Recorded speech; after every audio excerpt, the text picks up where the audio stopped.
Buenas tardes. En primer lugar, mi agradecimiento a los organizadores por permitirme venir aquí a sufrir un poco el estrés de exponer. Y bueno, voy a intentar ser breve. Simplemente, antes de empezar mi exposición, es enlazar con la del compañero Pedro, de la corresponsabilidad de lo que pasa, es verdad. Pero bueno, mi exposición, como no puede ser de otra forma, al hacer una exposición, digamos, de poco tiempo, nos tenemos que centrar en un lugar y en otro, pero que la corresponsabilidad existe en todo el discurso, como también los aspectos positivos y negativos. Es verdad, el movimiento migratorio, no la avalancha, sino el movimiento migratorio, y de aquí pido a los medios de comunicación que dejen de utilizar avalancha, tsunami, riadas, etcétera. Todos son imágenes negativas, y hablar de un fenómeno migratorio, movimiento migratorio, y ni siquiera problema migratorio, ¿vale? Por un lado. Y por otro lado, voy a centrarme en los refugiados, que es una forma de migrar. Ambos, cualquier forma de migrar es forzosa, o sea, que nadie deja su casa por gusto, ni su país. Está forzado por razones económicas o bélicas, ¿no? A ver si me aclaro aquí. ¿Quieres que apaguemos la luz? No, sí, que ellos ven, ¿no? Vale. Entonces voy a exponer un poco, de alguna forma muy breve, para contextualizar lo que voy a decir, ¿no? Y esto no es para culpabilizar a nadie, simplemente la política, una crítica a la política migratoria de la Unión Europea, que si se caracteriza es de blindaje de sus fronteras, es defensiva y restrictiva. También una de las características es la construcción de muros, de vallas, de concertinas. Esas las reales, las físicas, pero también existen las administrativas, y tanto internos dentro de las fronteras como externos. Simplemente citar un ejemplo de estas fronteras administrativas. El famoso espacio Schengen, que lo defendemos, lo disfrutamos todos aquí en Europa, ¿no? Es una de las primeras barreras administrativas que se han creado para entrar a la Unión Europea. El espacio Schengen es para nosotros, para los europeos, pero cualquier ciudadano de cualquier país en desarrollo, pregúntenle si puede entrar a la Unión Europea. Ya no hablo de refugiado, hablo de turista nada más. Estamos acostumbrados a que vamos a ir a Marruecos, vamos a ir a Turquía, nos dan el visado en la frontera.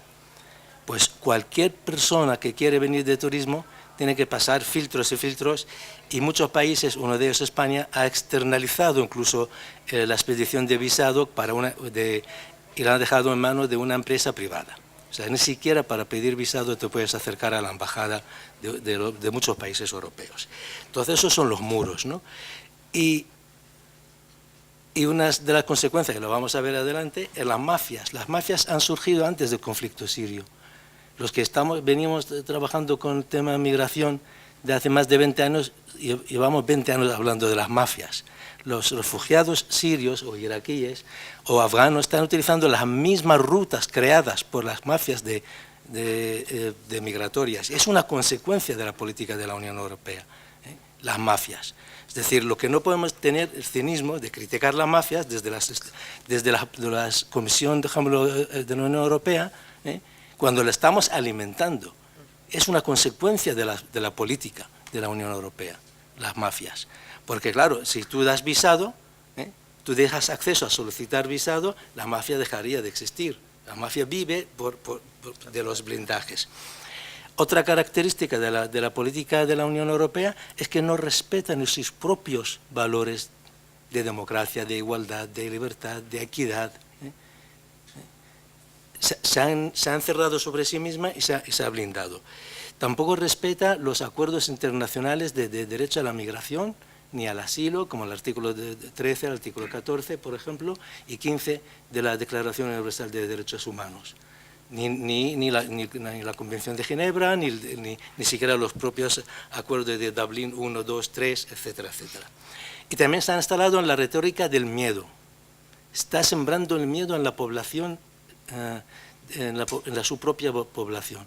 los mensajes que pueden haber muchos terroristas infiltrados dentro de los refugiados, que si el yihadismo, que el si no sé qué. Entonces están alimentando el fantasma de la islamofobia, el fantasma del miedo, y más adelante, si me da tiempo, hablaré esto que supone para la propia sociedad europea.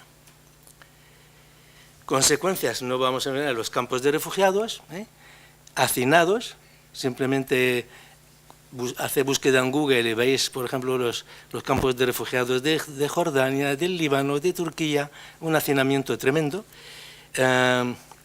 Los famosos CIES y CETIs, es decir, que son centros de detención, no son centros son centros, sobre todo los CETIs. O sea, es que tiene más suerte un refugiado, por ejemplo, si entra a un CIE, pero si entra a un CETI, apañado va, porque es que no sale, es que está encerrado, está detenido, ¿vale?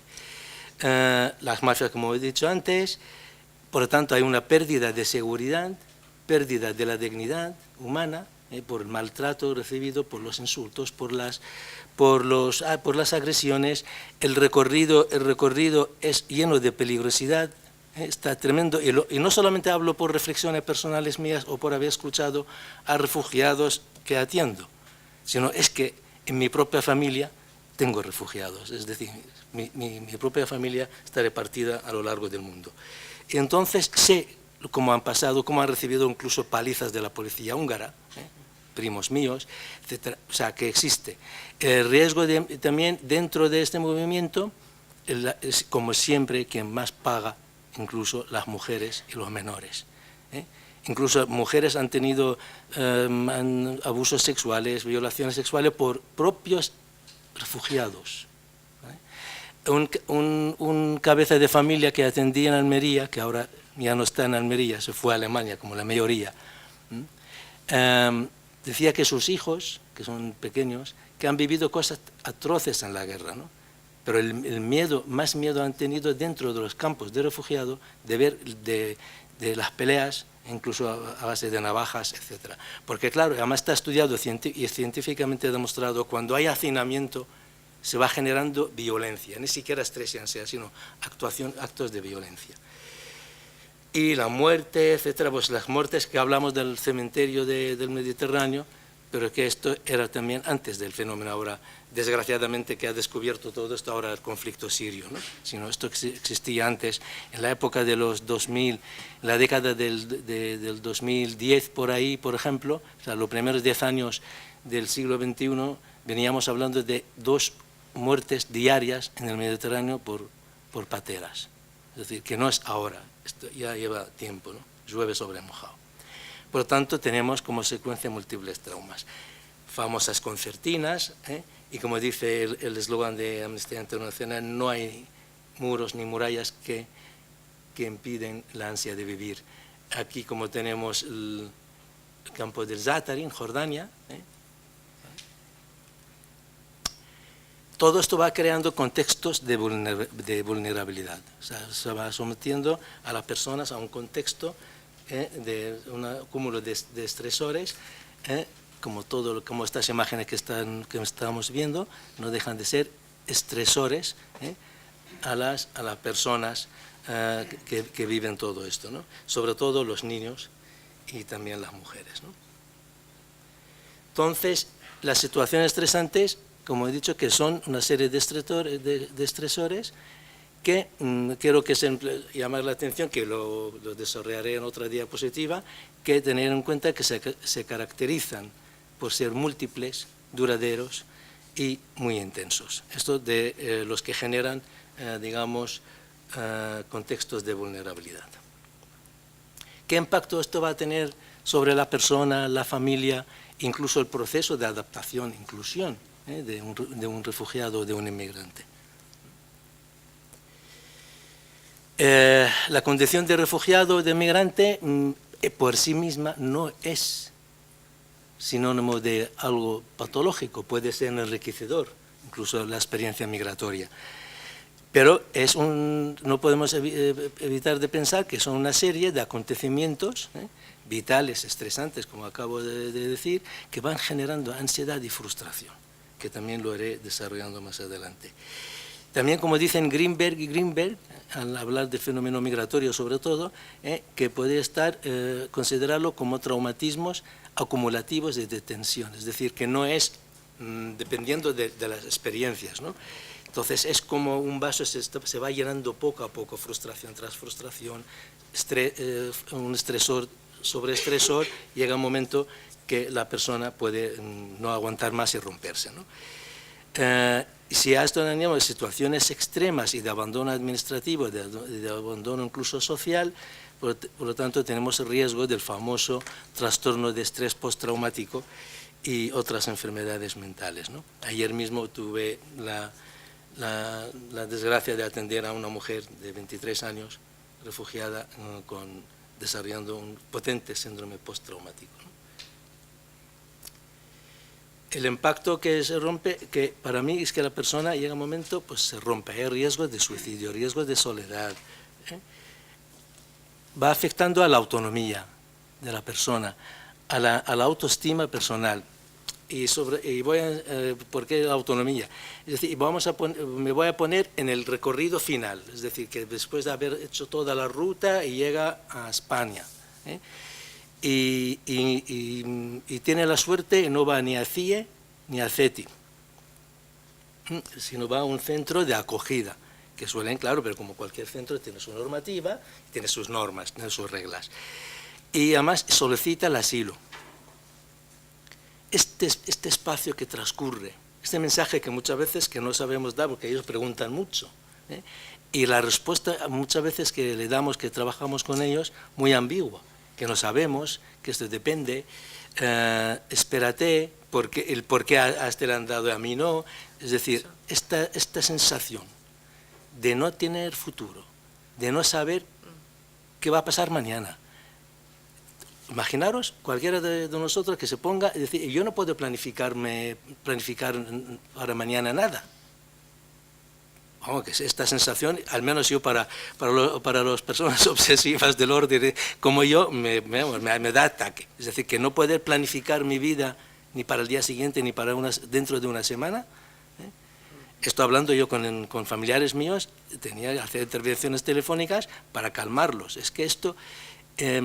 hay sensación de vacío, por lo tanto, esto va minando, va afectando a la autoestima de la persona y, por lo tanto, a su autonomía. No tengo autonomía para decir que mañana me voy a tal sitio. No tengo autonomía para decir que pasado el verano me voy a viajar, yo qué sé, para ir de vacaciones. O no tengo autonomía para invitar a un amigo mío al centro. Es un debate que ahora que estamos teniendo en algunos centros, ¿no?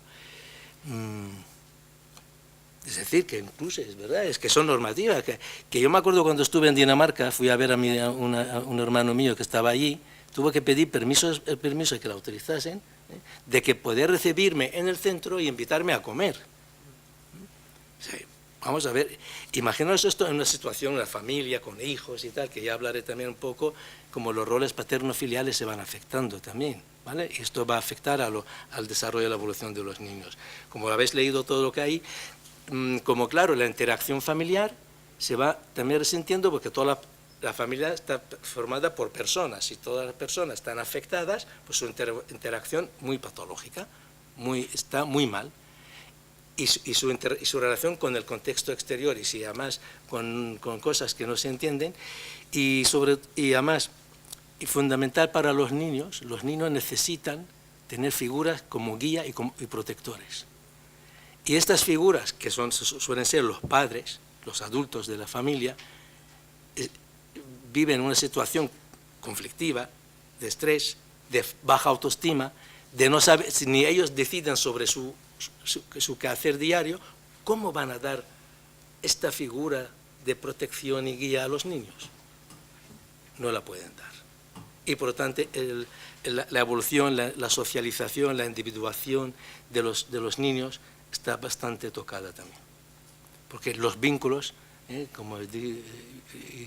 que van creando resiliencia, como dice Barudi, y van creando autoestima, pues, y autonomía, pues están tocados, ¿vale?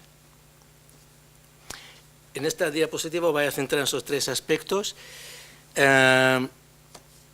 Para mí, el impacto sobre el bienestar y salud mental de las personas se asienta sobre estos tres pilares.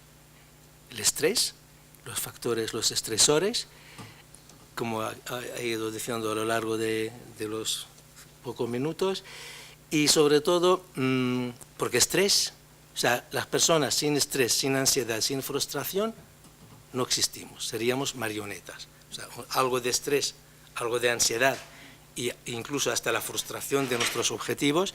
Yo siempre he recomendado de que la frustración debe ser obligada en la educación de los niños, para prepararlos hacia el futuro como adultos, ayudarles a que caigan y se pueden levantarse. Es una vacuna.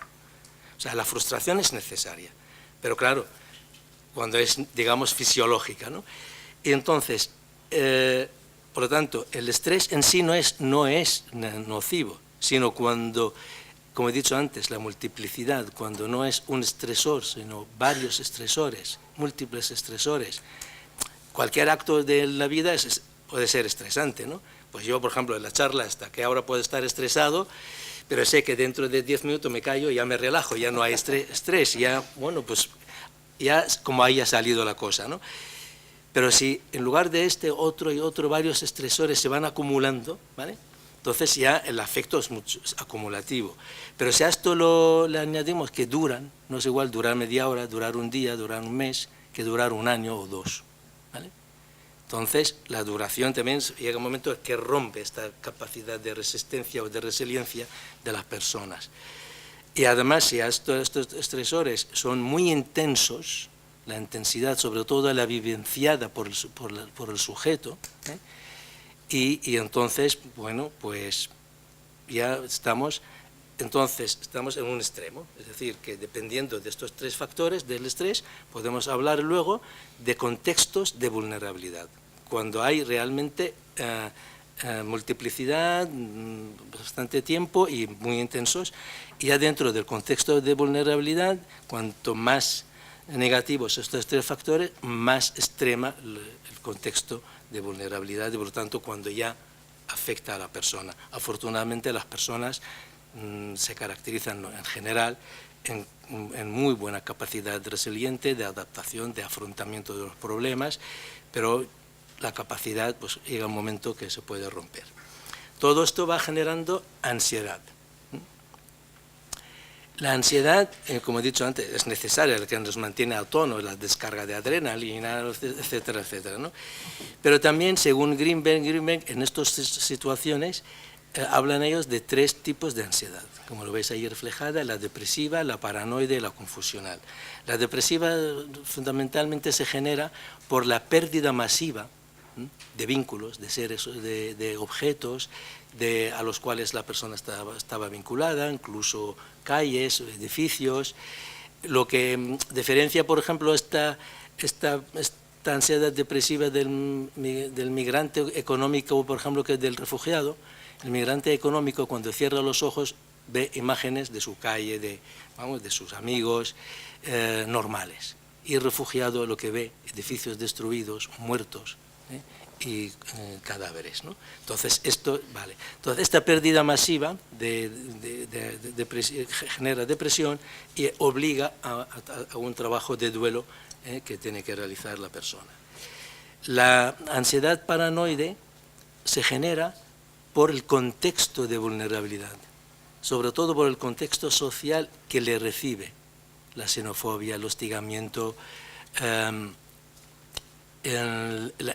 también el miedo al fracaso, el miedo a la integridad física, todo esto, y además por las muchas veces exigencias vividas como abrumadoras por la parte del sujeto, de adaptación, de integración, ¿no?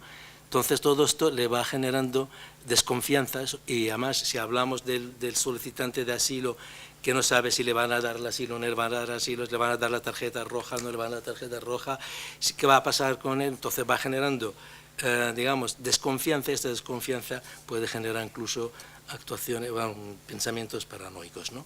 Y por último, la confusión, la ansiedad confusional, la que surge de las ambivalencias, de los sentimientos ambivalentes. Ambivalente, como todos sabemos, de que son sentimientos, actitudes, pensamientos contrapuestos hacia el mismo objeto o misma situación, ¿no? Entonces, hacia ambivalencia, hacia sus decisiones, hacia su situación, lo que va generando frustraciones. ¿Vale? La frustración o el fracaso de proyectos hay que entenderla desde el punto de vista de la persona, del sujeto que la sufre, no desde lo que nosotros pensamos, ¿no? Sino que hay que escuchar a la persona esta vivencia de la frustración. Como he dicho antes, la frustración debe ser obligatoria como las vacunas, ¿no? O sea, vacunar, pero que cuando la frustración también de proyectos vitales muy importantes, con crisis y también frecuentes y acumulativas, pueden generar sentimientos y actitudes de resignación. ¿Vale? Hasta ahí, bueno, pues pasable. Lo que más preocupa cuando esta frustración es vivida con culpa, como dice Castilla del Pino, la frustración culpable. La persona, el sentirse culpable de su situación.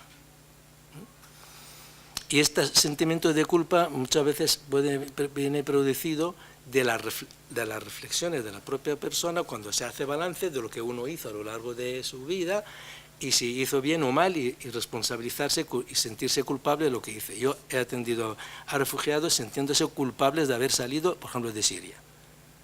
No debería haber salido, ¿vale? Cuando ven lo que ven, como ven, pues claro, es una frustración, una desilusión tremenda. Piensan que van a recibir apoyo, es lo que te dicen todos, y resulta que lo que recibimos, rechazo, y miedo de nosotros, ¿no?